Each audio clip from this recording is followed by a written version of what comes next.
విజయవాడ అయోధ్య నగర్లో ఏసీబీ సోదాలు కలెక్టర్లు రేపాయి. ఫ్యామిలీ మెంబర్ సర్టిఫికెట్కి వీఆర్ఓ గాంధీ 45,000 రూపాయల లంచం డిమాండ్ చేశాడు. దీంతో బాధితుడు కూచిపట్ల వెంకట రవికుమార్ ఏసీబీని ఆశ్రయించాడు. ఏసీబీ డీఎస్పీ సుబ్బారావు నేతృత్వంలో ఏసీబీ అధికారులు దాడులు చేశారు. సుమారు 5 గంటల పాటు సోదాలు నిర్వహించారు. ఈ సందర్భంగా పలు డాక్యుమెంట్లను స్వాధీనం చేసుకున్నారు.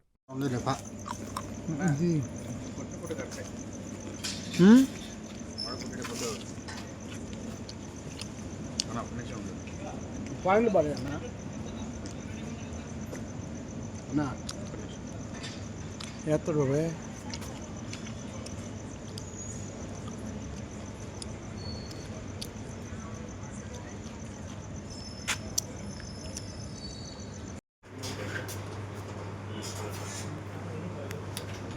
Bharat Kumar integrated project secretary Archana महिला संगठन कार्यदर्शी वार्ड वेलफेयर सेक्रेटरी